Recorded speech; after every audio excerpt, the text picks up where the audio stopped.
Mais bien, chers frères, quand le Fils de l'homme viendra dans sa gloire, et tous les anges avec lui, alors il siégera sur son trône de gloire, et il dira à ceux qui sont à sa droite, « Amen, je vous le dis, chaque fois que vous l'avez fait à l'un de ces plus petits de mes frères, c'est à moi que vous l'avez fait. »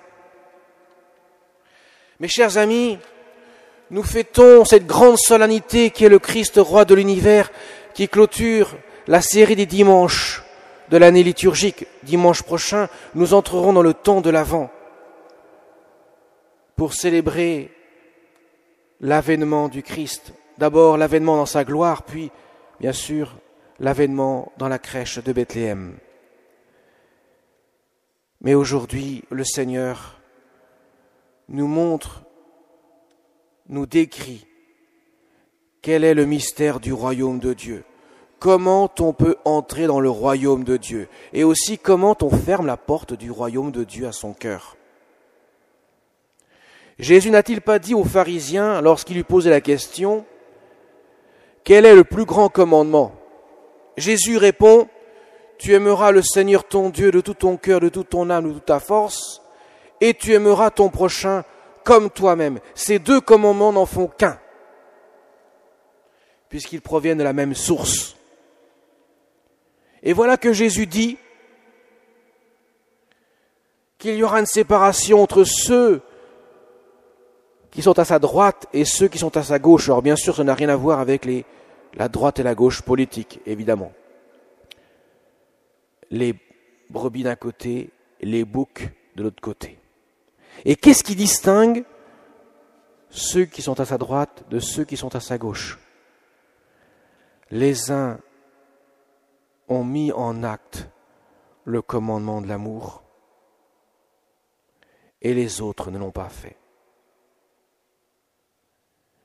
Et ce qui est très surprenant, c'est qu'ils posent la question l'un comme l'autre, « Mais Seigneur, quand est-ce que nous t'avons donné à manger, à boire, etc. » Et les autres aussi. Quand est-ce que nous t'avons pas donné à manger, pas à boire ? Comment nous avons pu louper ça ? À chaque fois que vous l'avez fait à l'un de ces petits, de ces plus petits, qui sont mes frères, c'est à moi que vous l'avez fait. De même, pour ceux qui sont à sa gauche, à chaque fois que vous ne l'avez pas fait, c'est à moi que vous ne l'avez pas fait. Mes chers amis, on ne peut pas dire à Dieu, « Seigneur, je t'aime, mais mon voisin, je ne peux pas l'encadrer, je le déteste et je n'ai rien à faire avec lui. » Jésus dira, « Mon ami, ça tombe très mal parce que ton voisin, je l'aime autant que toi. » Alors si tu ne peux pas l'encadrer, ça veut dire que tu ne peux pas m'encadrer non plus.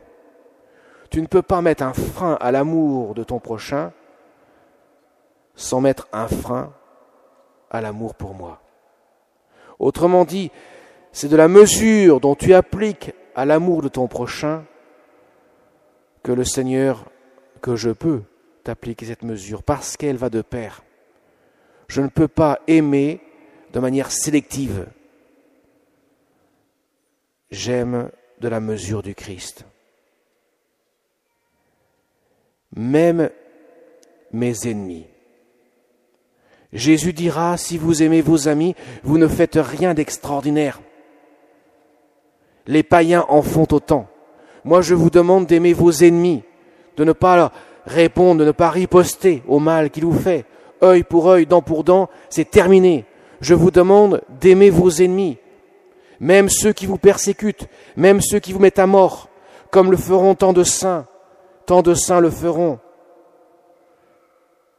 De martyrs qui diront, avant d'expirer, « Je pardonne ce que tu viens de faire, je te pardonne de tout mon cœur. »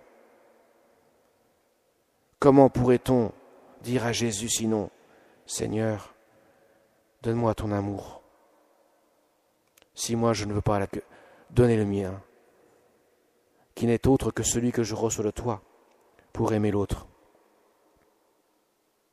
Alors mes chers amis, nous avons tous des efforts à faire. La seule qui n'a pas d'effort, pourrait-on dire, à faire, puisqu'elle est par nature, pourrait-on dire par la grâce qui imprègne tellement son être, qu'il n'y a rien d'ombre dans son cœur. Bien sûr la Vierge Marie, mais tous nous sommes appelés, nous, à faire des efforts pour accueillir la grâce de Dieu et pour aimer même ceux que nous avons du mal à aimer. Nous ne pouvons pas ne pas mettre de l'ardeur, du zèle à le faire. Comment pourrions-nous nous dispenser de cela?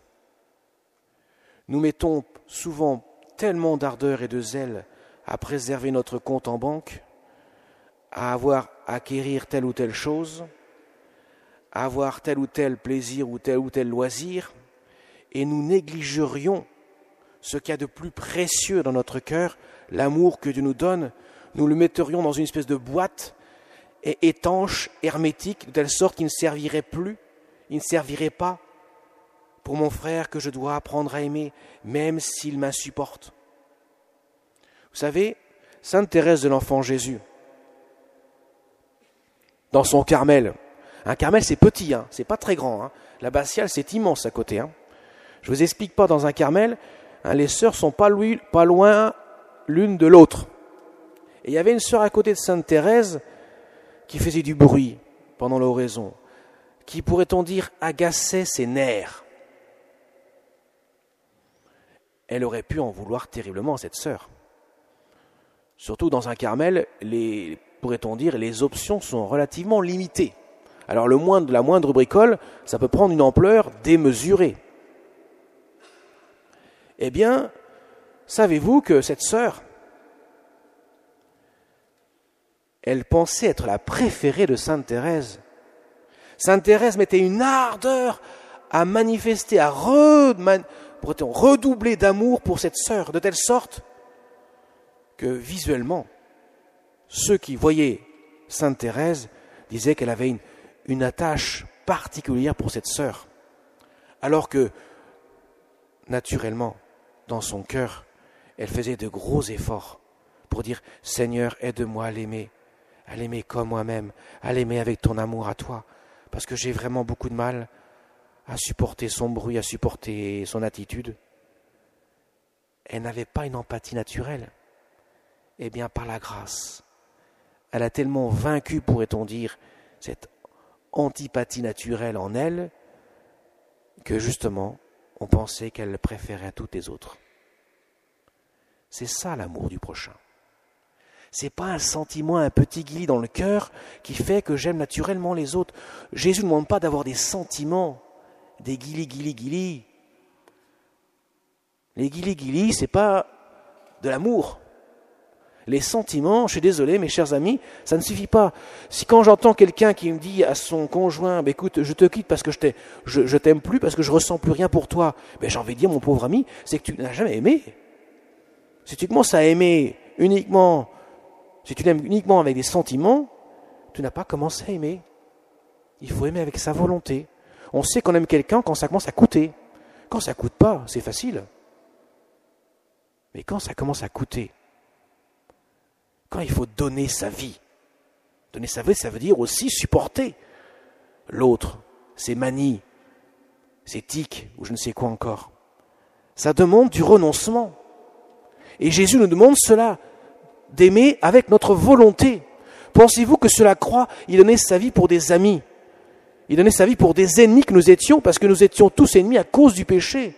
Le péché, c'est une rupture d'amour, c'est un renoncement à l'amour, c'est un rejet de l'amour que l'homme a refusé dès l'origine, se préférant à Dieu, puisqu'il avait entendu « Vous serez comme des dieux qui connaissent le bien et le mal ».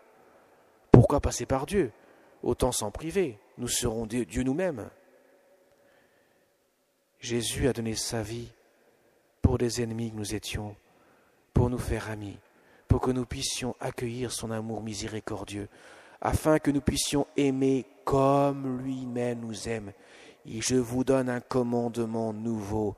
Je vous commande de vous aimer les uns les autres, comme moi je vous ai aimé, comme je vous aime sur la croix. C'est ça le sens de l'amour de Dieu. Le royaume de Dieu ne peut pas être étranger à cela. Donc, mes chers amis, l'urgence.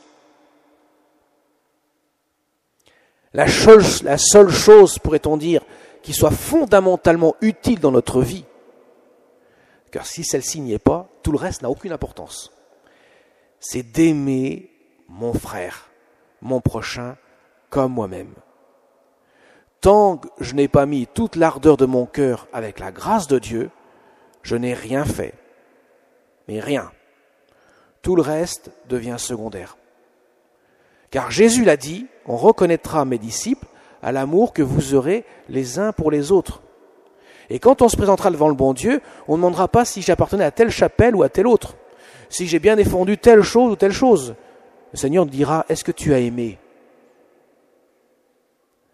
Est-ce que tu as donné à manger, à boire,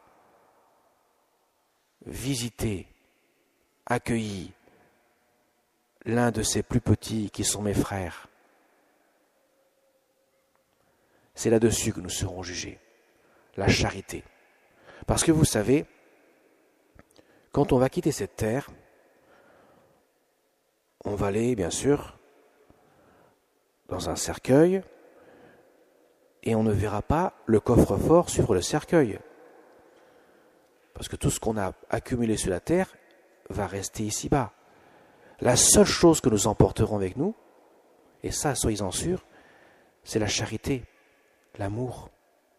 La foi cessera là-haut, l'espérance cessera aussi, mais seule la charité, l'amour que nous aurons accueilli de Dieu, que nous aurons reçu le jour de notre baptême et que nous aurons fait fructifier tout au long de notre vie, nous l'emporterons avec nous-mêmes.